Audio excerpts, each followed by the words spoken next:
Science ఎంత అభివృద్ధి చెందినా మతంలో మానవుని విశ్వాసం రవ్వంత కూడా తగ్గలేదు. నిజానికి ఈ రెండింటికి ఎలాంటి వైరుధ్యమూ లేదు. ఈ రెండు పరస్పర ఆధారితాలు. సైన్స్ లేకపోతే మానవునికి పురోగతి లేదు. మతం లేకపోతే మనిషికి శాంతి లేదు. మొట్టమొదటిసారిగా చంద్రమండలం మీద అడుగుపెట్టిన అమెరికన్ వ్యోమగామి ఆర్మ్స్ట్రాంగ్ భగవంతుని దయ వల్ల క్షేమంగా తాము చంద్రమండలంపై దిగినట్లు భూమికి సందేశం పంపించాడు. చంద్రమండలం యాత్ర విజయవంతం కావాలని, వ్యోమగాములు క్షేమంగా భూమికి తిరిగి రావాలని అమెరికన్ ప్రజలు దైవ ప్రార్థనలు జరిపారు. మతంలో మానవుని విశ్వాసం ఫలించింది. చంద్రమండల జైత్రయాత్ర ముగించుకొని వ్యోమగాములు క్షేమంగా భూమికి తిరిగి వచ్చారు. సాంకేతికంగా ఎంతో ప్రగతి సాధించిన జపనీయులు బౌద్ధ ఆరామాలలో నిత్యం విధిగా ప్రార్థనలు చేస్తారు. సైన్స్ అభివృద్ధి వల్ల మానవుడు భౌతికంగా ఎన్నో సౌకర్యాలు సాధించి విలాసభరితమైన సుఖమయమైన జీవితం గడుపుతున్నాడు. అయినా సైన్స్లో అపారమైన అభివృద్ధి సాధించిన పాశ్చాత్యులు మనశ్శాంతి కరువై అలజడితో అలమటిస్తున్నారు. చాలా ఆత్మహత్యలకు కారణాలు ఆర్థికపరమైనవి కావు, దైవాన్ని గురించిన సరియైన అవగాహన లోపించడమే అందుకు కారణం. మతం సాయం లేని సైన్స్ కుంటిది, సైన్స్ సాయం లేని మతం గుడ్డిది అని నిక్కచ్చిగా చెప్పిన మహానుభావుడు ఐన్స్టీన్.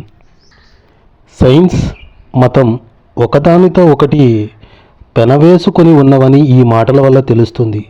ఏదో అద్భుత శక్తి ఈ విశ్వాన్ని నడుపుతుందని, అదే దేవుడని అనాదిగా మానవుడు విశ్వసించాడు. కానీ సైన్స్ తత్వాన్ని సక్రమంగా గ్రహించలేని కొందరు ఆధునికులు భౌతికవాదులుగాను హేతువాదులుగాను రూపొంది దేవుడు లేడు అని వాదించే నాస్తికులు అయ్యారు. నేడు విజ్ఞానం ఎంతో అభివృద్ధి చెందింది.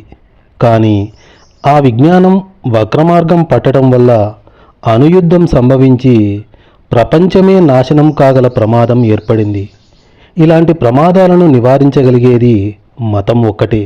అన్ని మతాలు అహింసను బోధిస్తున్నాయి. అందుచేత మతంలో నమ్మకం గలవారే సైన్స్ పేరిట జరిగే మారణకాండను నివారించగలరు. సైన్స్ మానవుని మేధాశక్తిని వృద్ధి చేసి అతని సుఖ సంతోషాలను పెంచటానికి కారణం కాగా, మతం ఆధ్యాత్మిక వికాసాన్ని కలిగించి మనశ్శాంతిని ప్రసాదించగలదు. అగస్టిన్ అనే ప్రముఖ శాస్త్రవేత్తకు చర్చి ఎంత పవిత్రమైనదో తన పరిశోధనశాల కూడా అంత పవిత్రమైనది. అతని దృష్టిలో ప్రకృతిలోని వివిధ పదార్థాల మధ్య సంబంధాలను గుర్తించడం భగవంతుని ఆశయాలను పునశ్చరణ చేయడమే. మతం మానవత్వాన్ని చంపివేసేటంత మౌఢ్యంతో గడ్డకట్టిపోకూడదు. మత సాంప్రదాయాలను పూర్తిగా వదిలిన సంఘం నశిస్తుంది, అతిగా పాటించిన సంఘం నశిస్తుంది. స్వామి రామతీర్థ, రామకృష్ణ పరమహంస, వివేకానంద వంటి మహనీయులు మతానికి ఇచ్చిన నిర్వచనం మంచితనం, సత్శీలం. మానవుడు ఎంత విద్వాంసుడైనా ఐశ్వర్యవంతుడైనా మతం బోధించే మంచితనం, సచ్చీలం లోపిస్తే అతనిలో రాక్షస గుణాలు వృద్ధి పొంది అతడు సమాజానికి కంటకుడుగా తయారవుతాడు. ఆధునిక విజ్ఞాన శాస్త్రం, మతం ఈ రెండూ సరి అయిన పద్ధతిలో సమన్వయం పొంది వ్యక్తి అభ్యుదయాన్ని, తద్వారా దేశం అభ్యుదయాన్ని సాధించాలి.